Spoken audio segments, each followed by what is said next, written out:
What's up, guys? Jeggy here. Pardon the bad lighting. I'm back in my hotel. I'm actually in the bathroom right now so that I don't make too much noise. My dad's actually watching his team now, Fluminense, after a very, very emotional, mainly on the negative side of things. And it kind of kicked off towards the end, especially at the end of the Wigan versus AFC Wimbledon game, where a few fans who were sitting close to the pitch ended up, just cursing out all our players. And I have a clip of that I'll include in the vlog. But honestly, it's not all the players, man. I mean, they had spells, right? In the first half, they high pressed a little bit in the beginning of the half, then they kind of sat off and they didn't play with as much energy and as much conviction. And the off the ball runs at times were lacking as well. Second half was a lot better. I mean, came out with a lot more intensity, and I think we really, maybe in like the second half of the second half, Wigan kind of just took control. They played rings around us, to be fair. They showed why they were second in the table. In reality, first in points per game, really. They still have 2 games in hand against Rotherham. Rotherham lost today. Surprisingly, they lost to Milton Keynes. But anyway, I'm going to be including that. I'm just going to kind of give my synopsis of the game. I really already gave my synopsis of the game, and then I'm just going to give some player ratings. So going down the list, Nick Zanev, unfortunately, I'm going to have to give him a 4. I think the goal could have done better. I don't blame him a lot. I don't blame him super much, because it was one of those things where it was too close to him to collect, but it was also too far away from him to palm out. So he kind of just got caught in two minds. Catch it or parry it. I think he could have like double palmed it sideways. I play as a keeper. I've done that before where I've like given up a bad rebound. But yeah, certainly could have done better there. Paul Osu, I think was a 5. He wasn't terrible defensively, but he just, he didn't create on the attacking end, didn't look confident when he was on the attacking end. There was one instance in which George Marsh played him through in the second half. We all expected Paul Osu to take a heavy touchdown and put a cross in. Then he kind of just held it up, and then after like 2 seconds, you'd think, okay, he's going to cross it, right? No, he actually just played it back, and then they played it back to Zanev and reset the play, and everyone was going crazy. Oh, man. There were a couple instances where we could have, attacked with more conviction, but we didn't. Nightingale, I think, was a 7. I think he did fairly solid. He got beat over the top maybe once throughout the game. I think in that first half, Humphreys for Wigan was an absolute animal, man. Holding the ball up constantly, making a couple of runs into the final third. Other than that, though, I think Nightingale did decent in terms of keeping him at bay, but I think he wasn't able to outmuscle Humphreys on a lot of occasions. I'm giving him a 7. Callum Bay, 8.5. I actually think he did fantastic on a couple of recoveries. I think he was overall very good defensively. Lee Brown, I'm going to say a 7.5. I think he did just enough defensively. George Marsh didn't really have much of an impact, really. I mean, George Marsh was just there, I guess. I can't believe I'm saying that, because George Marsh normally, he gets out of space, he gets out of pressure, usually, pings a couple good passes. Obviously, one of his issues in the past has been getting into challenges. He was there. Woodyard was an 8. I think he played with a lot of heart, desire, and I think he got stuck in a couple of times. I think it was very unfair for Woody to get some stick at the end of the game from a couple of deranged fans, if you will. I will call them deranged, lack of a better word. Rudoni was a 6. I don't think Rudoni was too confident. There were a couple occasions where he could have made a run in the final third, but I think his off-the-ball movement was lacking just a tad today. Just didn't make an impact. Assal, 8. He was all over the place. He was up and down, fire in the ass. Fogo no rabo, as we say in Portuguese, fire in the butt, all over the place. I think it was criminal that we subbed him off. I think, like I said, actually, not like I said, I will say it in the vlog, but that'll be uploaded later. I think Nestigus Walker, honestly, should have come on instead of Czoka. I don't know. Okay, I'm going to say right now, the substitutions were woeful today. I don't know why.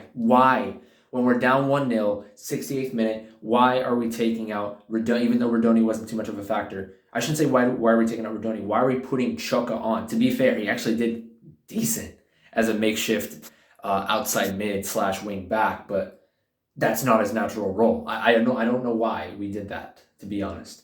I think Nesta Guinness Walker really, you got to give him more minutes. He looked fantastic against Sunderland. He really did as a outside winger slash midfielder. I don't know why we haven't even played him since then. Not let alone start. We haven't played him since then. I think give him a chance, really. But anyway, McCormick. First half he was a 5. Second half he was an 8. I think he did a lot better in the second half in terms of intensity, off the ball movement. Didn't really have the best shot outside the 18. Sam Cosgrove holding it up for him for the shot to be taken, kind of, straight at the keeper, not too much power. Could have done a little bit better in that respect. But overall, I think McCormick, 7.5. Cosgrove, pardon me, 9. Actually, Cosgrove did pretty well. I think, for a big man, he's kind of strong. He's kind of been a little inconsistent in past games in terms of winning headers. Sometimes he win headers. Sometimes he'd be a little soft, right? Like a little bit of contact, and unfortunately he would kind of get out muscle a little bit.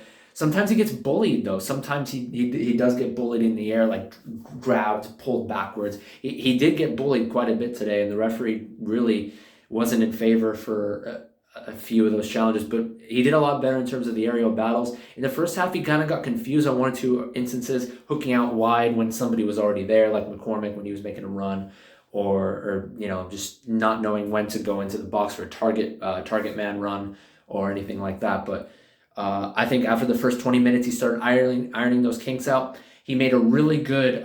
He faked out the defender. He was in the first half. Later in the first half, he pretended like he was going to go back post, and then he ended up going near post and perfectly timed. McCormick put in the cross, put the header in, and I think forced a save from the keeper, forced a corner. Good job from Cosgrove in that instance. He held the ball up pretty well too. Won a lot of aerial duels, brought people into the play. I thought we didn't help out Cosgrove in the first half in terms of numbers, getting numbers up. I think Cosgrove was fairly isolated in that first half. That's a common theme. Our striker gets isolated. Second half, I think the likes of Rudoni and Assal did a better job of knowing when to support him. Throughout the game, Cosgrove, though, did good on the hold-up.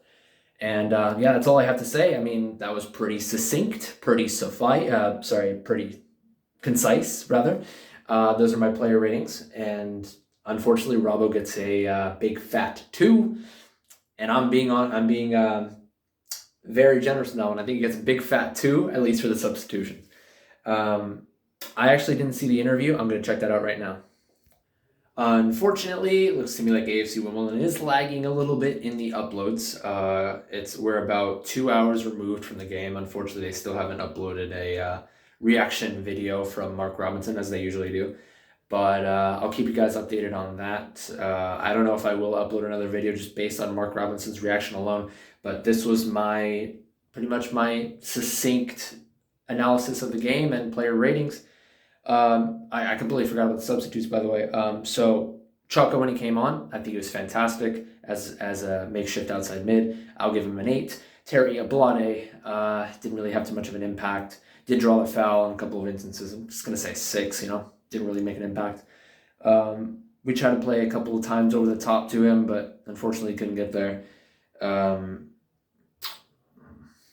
That's it really. I mean, I know we made a third substitution. I'm forgetting somebody, but Hartigan. I guess Hartigan, on the couple of instances where he could have put in a couple good balls to the box, kind of let us down.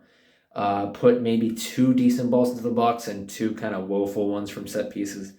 I'm going to give Hartigan a 6.5. But anyway, fair play to Wigan. They showed why they're in the top of the table. Humphreys, I thought he should have started over the Northern Ireland striker. He doesn't even have a goal in the season. He used to play for Hull, though. He used to be pretty good, pretty prolific.